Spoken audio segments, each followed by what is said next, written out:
substansi dari keseluruhan ajaran agama Islam itu akhlak. Artinya bahwa di dalam sholat itu ada akhlak, di dalam zakat itu ada akhlak, di dalam saum itu ada akhlak, di dalam semua ajaran yang kita laksanakan di dalam agama Islam itu juga mengandung akhlak. Nah, inilah persoalan yang perlu barangkali sedikit-sedikit pelan-pelan diluruskan. Jadi akhlak itu tidak hanya sekedar kesopanan, tidak hanya sekedar tata cara, tidak sekedar budi pekerti, tapi akhlak dalam konsep ajaran Islam itu adalah keseluruhan sistem atau inti substansi dari keseluruhan ajaran Islam itu adalah akhlak. Ya. Wa innaka la'ala khuluqin azim.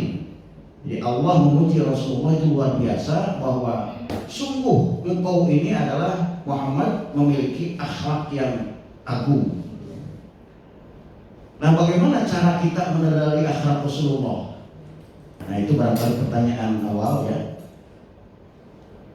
Rasulullah itu adalah teladan, kita adalah umatnya, dan sudah menyatakan melalui formulasi syahadat atau melalui kalimat thayyibah la ilaha illallah Muhammadur Rasulullah.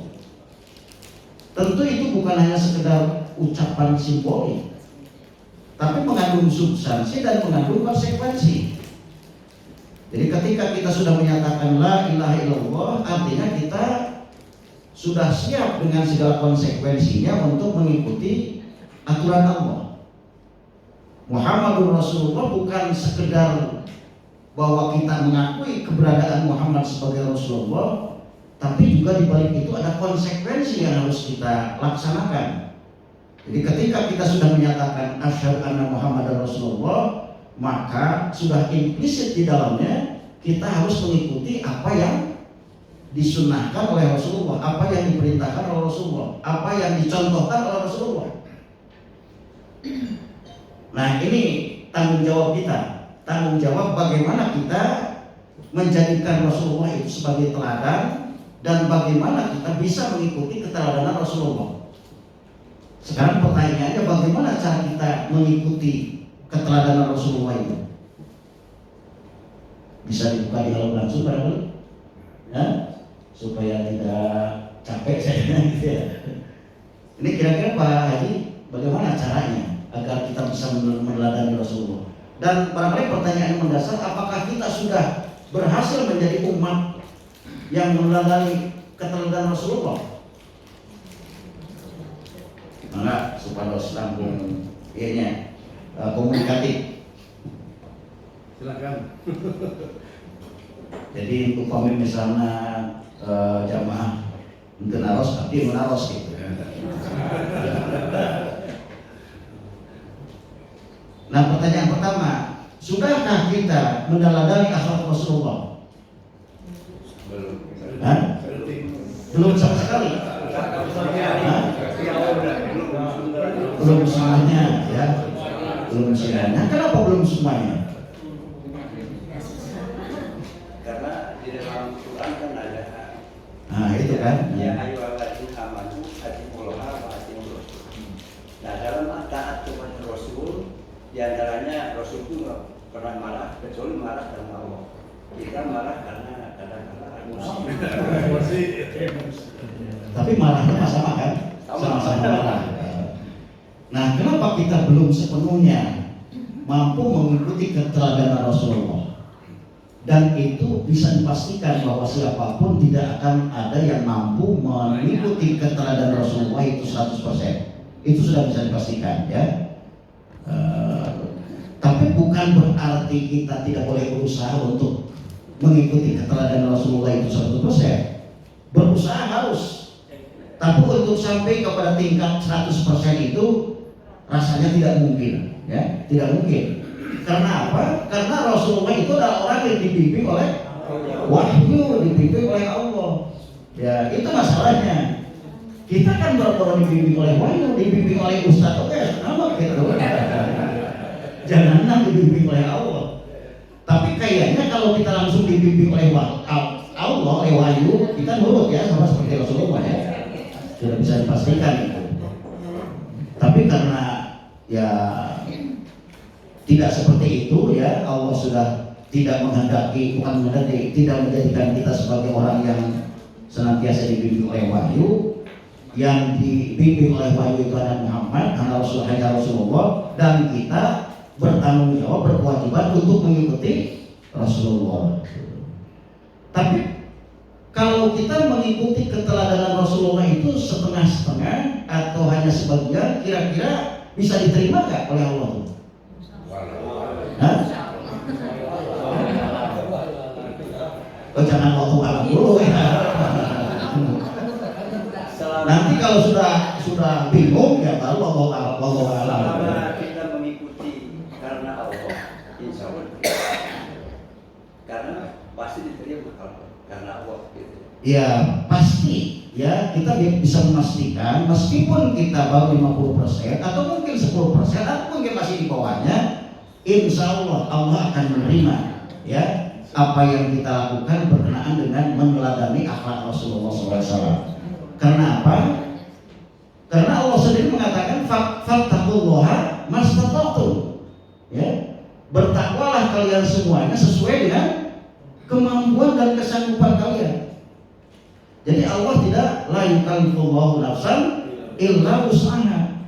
Allah tidak menuntut kita mengerjakan sesuatu yang di luar kesanggupan kita. Ya sanggupnya sakit itu gitu.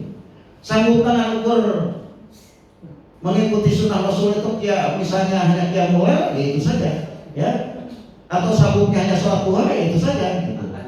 Ya.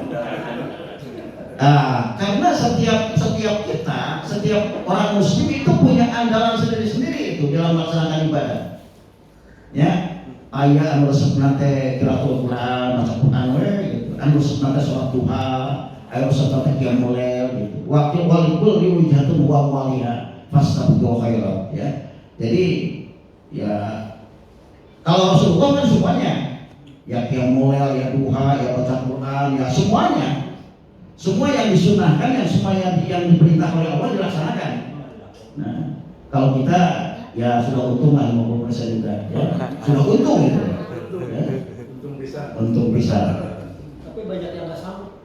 Banyak yang nggak sanggup. Nah, ini persoalannya yang disebut dengan nggak sanggup itu bagaimana? Udah kawin lagi, banyak istri. Maksudnya banyak istri. Ya. Justru sanggup gitu kan? Bukannya justru itu lebih sanggup. Nah, upami ngobrol terus kalinya sok ada iya jadi sana kasih kalau dikenal gitu kalau laki mah gitu. Nah ini kita langsung ke ini ya supaya ya cara Rasulullah menyayangi istri. Nah ini ya objeknya adalah para suami ya. Bagaimana cara menyayangi istri itu berdasarkan contoh dari Rasulullah. Suka bercengkrama dengan istrinya di malam hari ya. Jadi suka bercengkrama atau bercanda atau ngobrol dengan istrinya di malam hari. Ini kira-kira menunjukkan apa ini? Menunjukkan akhlak apa di sini? Ya. Apakah di sini stressingnya ke seksualitas atau apa ini? Ini perlu dijelaskan, ini perlu didiskusikan. Ini. Ya kenapa juga di siang hari? Jadi apa yang dilakukan oleh Rasulullah itu kan mengandung multi makna, ya, multi interpretasi. Ini kira-kira mengandung makna apa ini? Rasulullah selalu bercerita atau bercengkrama dengan istrinya di malam hari. Kenapa tidak di siang hari? Atau misalnya di setiap hari misalnya begitu. Setiap saat. Rasulullah itu sibuk dengan dakwah ya. Kalau malam istirahat ya, waktu istirahat. Jadi sebelum beliau beranjak tidur mengajak istrinya ngobrol berbagai persoalan, tentunya persoalan yang berkaitan dengan agama, persoalan dengan keakhiratan ya. Meskipun Rasulullah juga ya karena hidupnya di dunia, tentu Rasulullah melakukan pekerjaan-pekerjaan keduniaan. Tapi keduniaan bagi Rasulullah itu tidak untuk mengejar dunia, tidak untuk memperkaya diri, tidak untuk mengejar kekayaan, jabatan dan lain-lain. Rasulullah itu bekerja dunianya itu hanya semata-mata untuk melaksanakan perintah Allah saja, ya, sebagai bagian dari ikhtiar. Suka membantu pekerjaan istri. Nah ini ya. Jadi salah ini menunjukkan bahwa beliau itu kan pemimpin umat, ya, pemimpin umat Islam sedunia. Ternyata masih tidak merasa gengsi kalau harus membantu pekerjaan istri. Ya. Sekarang jadi KT saja kan ada pembantu, ya. Jadi ketua RW saja ada pembantunya. Rasulullah itu tidak punya pembantu, meskipun punya pembantu yang namanya Abu Hurairah. Itu bukan berarti Abu Hurairah itu harus mengerjakan semua pekerjaan yang ada di dalam rumah. Banyak pekerjaan-pekerjaan yang justru dilakukan oleh Rasulullah SAW sendiri. Misalnya Rasulullah membawa barang dari pasar, ya. Jadi ketika pada suatu saat Rasulullah itu belanja ke pasar, kemudian setelah terkumpul barangnya, kemudian oleh Abu Hurairah itu akan dibawa, Rasulullah menghampiri kepada Abu Hurairah, saya punya barang ini dan tentu saja saya lebih berhak untuk membawa barang ini. Itu artinya bahwa menunjukkan apa? Menunjukkan ketawaduan, ya. Menunjukkan tidak mentang-mentang dia sebagai seorang nabi dan pemimpin dunia, ya. Ketika berada di rumah, beliau selalu membantu pekerjaan istrinya, menyatakan cinta kepada istri secara verbal. Jadi jadi menyatakan cinta itu bukan pada saat berpacaran saja, ya. Bahkan Rasulullah itu kan pacarannya seumur hidup, ya. Pengantinnya seumur hidup. Jadi kalau kita kan pengantinnya cuma 3 hari atau 7 hari, ya. Rasulullah itu pengantin seumur hidup. Beliau menyebut istrinya itu Aisyah, ada Ais, ya. Kadang-kadang beliau menyebutnya Ais, ya Ais itu panggilan sayang. Biasanya panggilan pendek itu, nama pendek itu kan menunjukkan sayang, ya. Say atau Humairah, ya. Tidak pernah membenci istrinya, sudah pasti. Tidak pernah memukul atau melukai istrinya, ya. Tidak ada KDRT apalagi KDRW, ya. Selalu menghibur istrinya di kala sedih. Nah, tinggal ini para bapak-bapak ini kira-kira dari 6 poin ini sudah semuanya belum ini? Hah? Bercengkrama dengan istrinya, Pak Haji? Ini yang paling jauh sekali.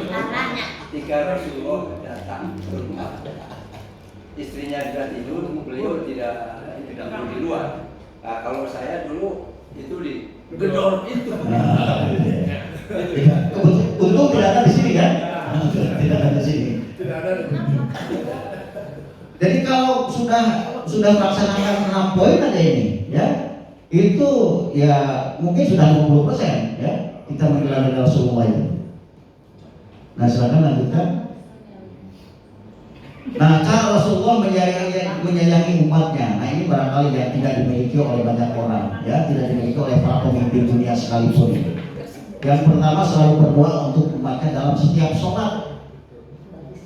Nah, ini tidak dijelaskan apakah setiap sholat fardu termasuk sholat sunat atau sholat sunat saja, ya. Karena di dalam hadisnya tidak disebutkan bahwa Rasulullah itu selalu berdoa untuk umatnya dalam setiap sholat. Ketika beliau membaca surah, beliau juga sering membaca misalnya surah At-Taubah, Al-Maidah 18, ya. Wa in tu'adzibhum fa innahum ibaduka wa in taghfir lahum fa innaka antal azizul hakim, ya.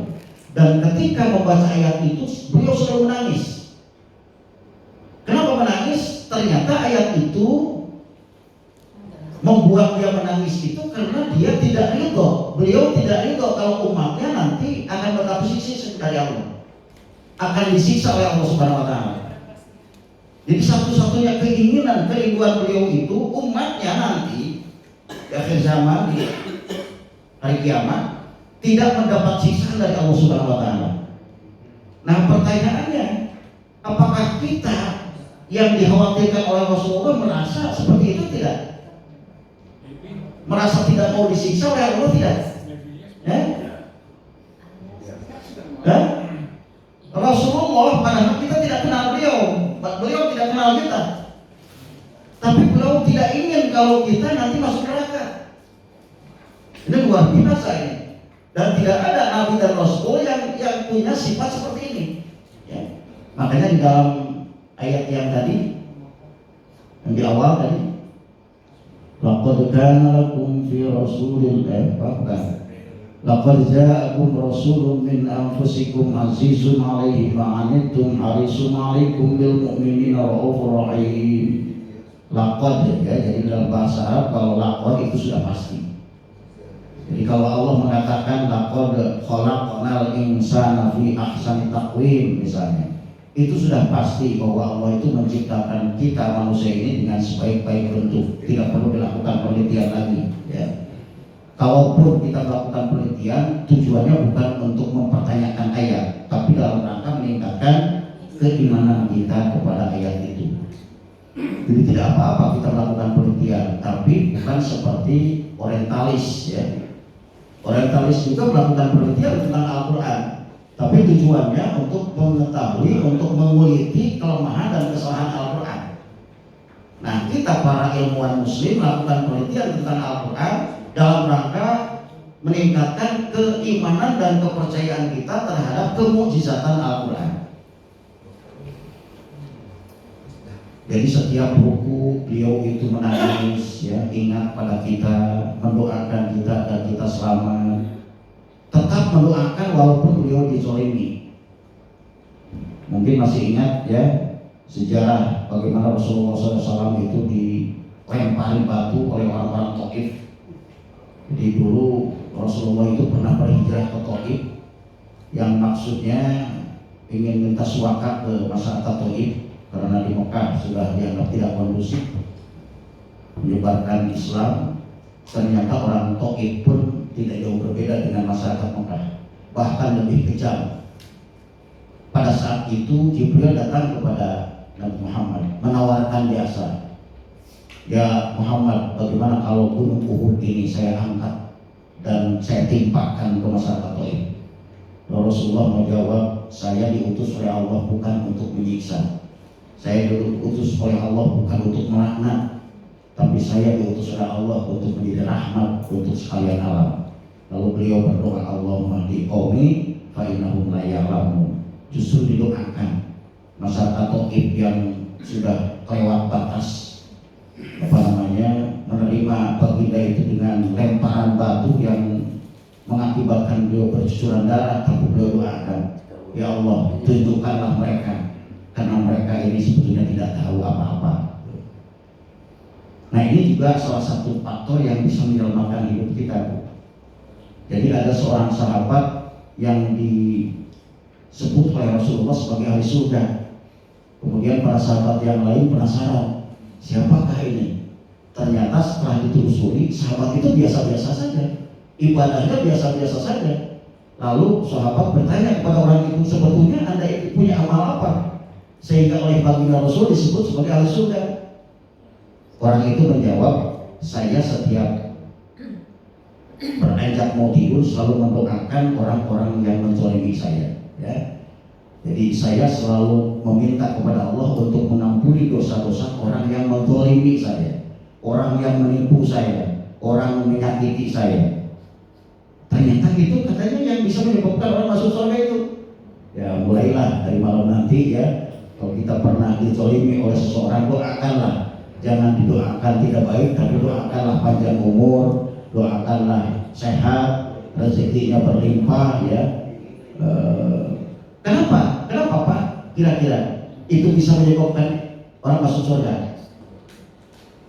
Mendoakan orang lain yang menzalimi kita bisa menyelamatkan hidup kita. Termasuk sifat sobar.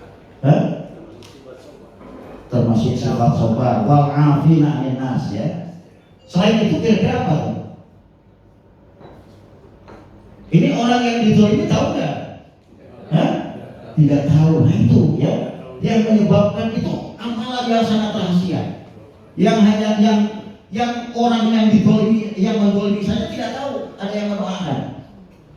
Dan yang pasti kan doanya dijawab orang yang dizalimi. Salah satu doa orang yang akan yang cepat didengar oleh Allah itu adalah orang yang dizalimi.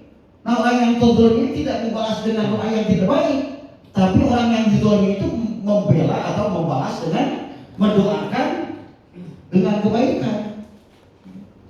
Jadi bisa panjang umur, didoakan bunuh didoain, misalkan gitu, bisa berlimpah rezekinya karena orang yang dizalim.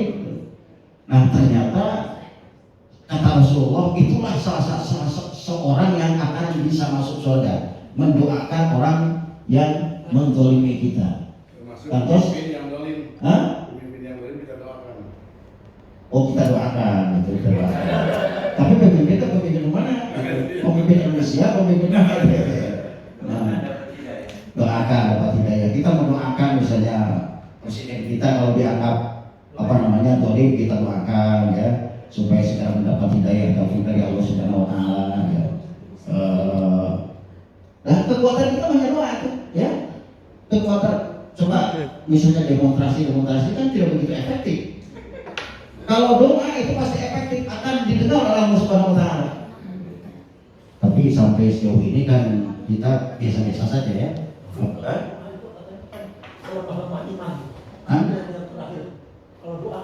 Oh itu bukan doa. Bukan doa itu kalau kita menyaksikan munkar, menyaksikan kejahatan ya yang sudah merajalela di tengah-tengah masyarakat. Yang pertama fayughayir biyadi ya. Sikap kita adalah kalau mampu ini merubahnya dengan kekuatan dan kekuasaan.